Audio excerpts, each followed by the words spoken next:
എല്ലാവർക്കും നമസ്കാരം. എൻ്റെ പേര് നികാസ് കെ എച്ച്, ഫിസിയോതെറാപ്പിസ്റ്റാണ്. ഇന്ന് സെപ്റ്റംബർ 8 ലോക ഫിസിയോതെറാപ്പി ദിനം.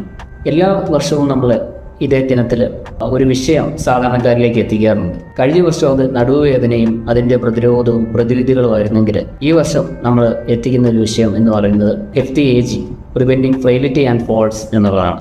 ലളിതമായി പറയുകയാണെങ്കിൽ വാർദ്ധക്യത്തിലെ ബലഹീനതകളെയും വീഴ്ചകളെയും ഒക്കെ പ്രതിരോധിച്ചുകൊണ്ട് ആരോഗ്യപരമായ ഒരു വാർദ്ധക്യം, അതാണ് നമ്മൾ ഈ വിഷയത്തിലൂടെ ഉദ്ദേശിക്കുന്നത്. ഇപ്പോൾ ഈ വിഷയത്തിൻ്റെ ഒരു പ്രാധാന്യം എന്താണെന്ന് വെച്ചാൽ, മുൻ വർഷങ്ങളെ അപേക്ഷിച്ച് നമ്മുടെ ഇപ്പോൾ ജനസംഖ്യയിൽ പ്രായമായവരുടെ എണ്ണം വളരെയധികം കൂടുതലാണ്. ഇനിയും വരും വർഷങ്ങളിൽ ഇത് വീണ്ടും കൂടുതലാവാൻ സാധ്യതയെന്നാണ് പഠനങ്ങൾ നമുക്ക് മനസ്സിലാക്കി തരുന്നത്.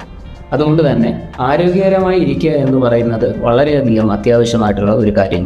ഇനി മറ്റൊരു കാര്യം എന്താണെന്ന് വെച്ചാൽ, നമ്മുടെ ജീവിതശൈലി രോഗങ്ങൾ, പ്രഷർ, ഷുഗർ, കൊളസ്ട്രോൾ എന്നിവ നമുക്കറിയാം. നമുക്കൊരു മിഡിൽ ഏജിൽ തുടങ്ങി ഒരു മധ്യ വയസ്സാകുമ്പോൾ നമുക്ക് അത് സ്റ്റാർട്ട് ചെയ്ത് അത് പിന്നെ കൂടിക്കൂടി വരികയാണ് ചെയ്യുന്നത്. അതിന് നമുക്കറിയാം മെയിനായിട്ട് അതിനെ നിയന്ത്രിച്ച് നിർത്താൻ നമ്മുടെ മരുന്നുകളാണ്.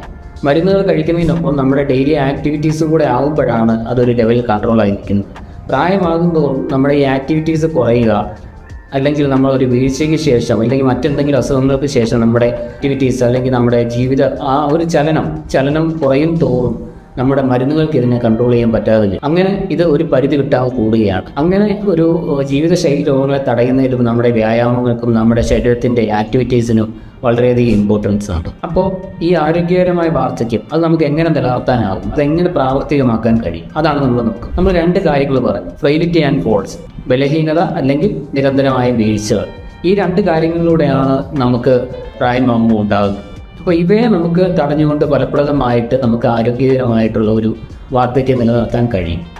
അപ്പോൾ നമുക്ക് ഇതിനുവേണ്ടി എന്തൊക്കെ കാര്യങ്ങൾ ചെയ്യാൻ സാധിക്കും?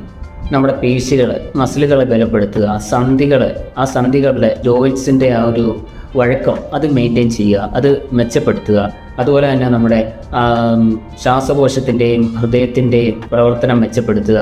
അതുപോലെ തന്നെ ബാലൻസ്, നമുക്കെല്ലാം അറിയാം വീഴ്ചയുടെ പ്രധാന കാരണം എന്ന് പറയുന്നത് ബാലൻസ് നഷ്ടപ്പെടുന്നതാണ്. അപ്പോൾ ബാലൻസിനെ മെച്ചപ്പെടുത്തുക. അതുപോലെ തന്നെ വേദനകൾ, ഏറ്റവും വലിയൊരു ബുദ്ധിമുട്ടായിട്ട് നമുക്ക് പ്രായമാകുമ്പോൾ വരുന്നതാണ് വേദനകൾ. അത് ദീർഘകാലമായിട്ടുള്ള വേദനകളാണെങ്കിലും ഈ അടുത്ത കാലത്ത് തുടങ്ങിയ വേദനകളാണെങ്കിലും അവയെ ലഘൂകരിച്ച് നിർത്താനുള്ള കാര്യങ്ങൾ ചെയ്യാം. ഓക്കെ, അപ്പോൾ ഇത് ഇങ്ങനെയൊക്കെ നമുക്ക് സാധ്യമാകും. ഇതൊരു ചിട്ടയായ വ്യായാമത്തിലൂടെ നമുക്ക് സാധ്യമാക്കി എടുക്കാൻ പറ്റുന്നത്. അതിന് നിങ്ങൾക്ക് ഒരു ഫിസിയോതെറാപ്പിസ്റ്റിൻ്റെ സഹായം അത്യാവശ്യമാണ്. അവർക്ക് നിങ്ങളുടെ പ്രായത്തിനനുസരിച്ച്, നിങ്ങളുടെ ആരോഗ്യത്തിനനുസരിച്ച് ചിട്ടയായ ഒരു വ്യായാമക്രമം പറഞ്ഞു തരാൻ സാധിക്കും. അതിനനുസരിച്ച് നമ്മളെ വ്യായാമങ്ങളെ കൂട്ടി കൊണ്ടുവരിക എന്നുള്ളതാണ് ഇതിൽ ചെയ്യേണ്ട ഏറ്റവും പ്രധാനപ്പെട്ട കാര്യം. നമ്മൾ ഈ വീഡിയോയിൽ